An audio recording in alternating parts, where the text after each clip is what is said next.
ඔබතුමා සඳහන් කරා වගේම අපේ විදේශ සංචිත ප්‍රමාණය මිලියන් 7.3ක් වෙනක ඇවිල්ලා තියෙනවා. මම හිතන්නේ ක්‍රියාත්මක කරපු වැඩසටහන් ඒ වගේම සංචාරක ව්‍යාපාරයෙන් ලැබිච්ච දේවල් විදේශ ප්‍රේෂණෝනේ මේ හැම දෙයක් එක්කම එකතු වෙලා තමයි දැන් මේ දේවල් ලැබිලා තියෙන්නේ. දැන් මේ පවතින කම්පනය දැන් අපිට දැනෙන්නට තිබෙනවා. ඉදිරිය ඔබ කෝ වගේම අපිට මොනවා වේද කියන එක කියන්න බෑ. යම් ආකාරයක බලපෑමක් ඇති වුණොත් ඒවා කළමනාකරණය කරගන්න පුළුවන්ද මේ තියෙන සංචිත ප්‍රමාණය ඒ ප්‍රශ්න වලට උත්තර දෙන්න අපිට. ඒක කියන්න පුළුවන් කොච්චර කාලයක් මේක පවතිනවද කියන එක ඔබතුමා කිව්වොත් මට පුළුවන් කොච්චර දුර ක්‍රමයකින් කරන්න පුළුවන්ද කියලා. ඒ කියන්නේ මේක දැනට අපි බැලුවොත් සාපේක්ෂව බැලුවොත් 2022 වර්ෂයේ සංචිත අර මේ බොහොම අවම ප්‍රමාණයක් තමයි කළමනාකරණය කරගෙන ආවේ. ඒතකොට අපි දැක්කේ ඒ වෙලාවේ වෙච්ච කාරණේ. ඒතකොට දැන් ඊට වඩා ඉහළ මට්ටමක් සාපේක්ෂව ඉහළ මට්ටමක් තියෙනවා. ඒතකොට අපිට ඊට වඩා දීර්ඝ කාලයක් මේක කළමනාකරණය කරන්න පුළුවන් කියන හැකියාව තියෙන එක තමයි මට කියන්න පුළුවන් දැන්. දැන් මොන දේ වුණත් මොකද කාලය කියන්න අමාරුයි. මොකද ඒකෙන් ඒක ගොඩක් අනිකුත් දේවල් මත රඳාපවතින දෙයක්. දැන් මොන දේ වුණත් අධිපතිතුමා අර ඔබතුමාම කලින් සඳහන් කරාගෙන අපි කඩාගෙන ආපු වහනයක් නෙමෙයි නවත්තලා මේක බැලන්ස් කරලා දැන් ගමන යන්නේ. අපි ඉන්නේ IMF එකත් එක්ක යම් ආකාරයක ඒ වැඩපිළිවෙලක යන ගමන්. එතකොට මේ පවතින தত্ত্বය යම් ආකාරයක ඒ එකඟතාව වලට මේ යන වැඩපිළිවෙලට කුමක් හෝ බාධාවක් ඇති කරයිද ඔබතුමා දකින විදිහට? එහෙම බලාපොරොත්තු අපි IMF වැඩසටහන සමග කවුරුවත් රජයේ තීරණය කරන්න වැඩසටහන ඉන්නවද නැද්ද කියන නමුත් මම දකින්නේ කිසිම ආකාරයක සාකච්ඡාවක් තියෙනවා කියලා මේක ඉවත් වෙන කියන එක. දැනට තියෙන්නේ මේ ඊළඟ වාරයක දෙක එකතු කරලා සම්පූර්ණ කරන්න කියන වැඩ මාර්ගය තමයි IMF සහ රජය ඒකබද්ධව කටයුතු කරන්නේ. ඒක තමයි දැනට තියෙන වැඩ පිළිවෙල.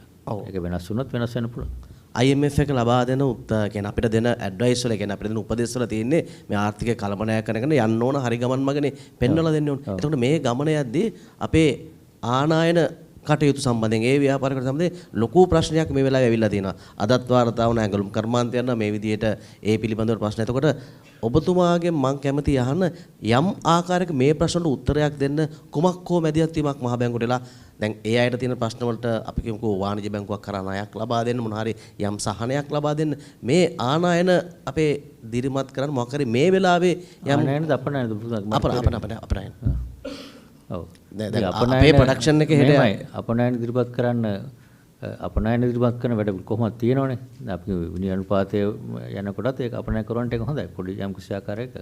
නමුත් මෙතෙන්දී තියෙන්නේ අපනායනය කියන එක දැන් ලෝකයේ යම් කිසි ඉල්ලුම අඩු වෙනවා නම් අපි මොනව කරත් ඒක වැඩි කරන්න බෑනේ. දැන් අපි ලෝකයේම සංචාරක කර්මාන්තයේ සංචාරකයන් අඩු තත්ත්වයක් තියෙනවා නම් අපි මොනවා කරත් අපේ රටේ සංචාරක වැඩි කරන්න බෑනේ මේ බාහිරව තියෙන තත්ත්වය නිසානේ. ඒතර ඒක තමයි අපි බලන්න ඕන කොච්චර දුරට මේ තත්ත්වය පවතිනවද කියලා. ඒතර මේක දිගටම පැවතිලා තෙල් මිල දිගටම ඉහළ ගිහිල්ලා ලෝකයේ තියෙන අනිකුත් අර අනිත් රටවල් යම් කිසි ආකාරයක විහිදම් අඩු කරලා ඉල්ලුම අඩු කරලා තියෙනවා නම් එතකොට අපෙන් අපනයන කරන ප්‍රාණත් අපි විතරනේ මුළු ලෝකෙම රටවල් අපනයන කරන රටවල් අපනයන අඩු වෙන්න පුළුවන්. මොකද ඒගොල්ලෝ ඒක පරිභෝජනය කරන්නේ නැහැ මේ මට්ටමට ඊට අඩු මට්ටමකට නේ. ඒ අනුව තමයි ඒක තියෙන්නේ. එහෙම වුණාම අනිත් පැත්තෙන් අපේ රටෙත් ඒක සිද්ධ වෙලා අපි ආනයන කරන ප්‍රමාණයත් අඩු වෙන්න ඕනේ විදිහට. ඒතොර දෙපැත්තෙන්ම ඇඩ්ජස්ට්මන්ට් එකක් වෙලා යම් කිසි ආකාරයක දැන් හඳුන් උදාහරණ තමයි තෙල් මිල වැඩනවාට පස්සේ ඔබතුමාලා මේකට කලින් තිබිච්ච තෙල් විත් පාවිච්චි කරන්නේ නැහැ නේද? යම් කිසි ආකාරයක උත්සාහ කරනවා අඩුවෙන් පාවිච්චි කරන්න. ඒ වගේ ඒ කන්සියුමර් හෝ ඉන්වෙස්ටර්ගේ බිහේවියර් එක වෙනස් වෙනවා තියෙන තත්ත්වය අනුව. දැන් අපි විශේෂයෙන් මම දකින ශ්‍රී ලංකාව වගේ රටක් ගත්තාම පහුගිය කාලවල වල බැලුවොත් 2019 ඊස්ටර් සන්ඩේ ඇටැක් එකක් ආවා. ඒක අපි කියන්නේ අර ඉන්ටර්නල් ෂොක් එකක්. එක්ස්ටර්නල් එකක් නෙමෙයිනේ. ඊට පස්සේ කොවිඩ් එක ආවා. ඒක එක්ස්ටර්නල් මුළු ලෝකෙටම ආපු එකක් පැන්ඩමික් එක. ඊට පස්සේ ආර්ථික ඉකොනොමික් ක්‍රයිසිස්. ඒක අපේ රට විතරක් ආපු එක. ඊට පස්සේ ඩිට් ආවා පහුගිය දවස්වල. ඒකත් අපේ රට විතරක් ආපු ක්ලයිමේට් ෂොක් එකක්.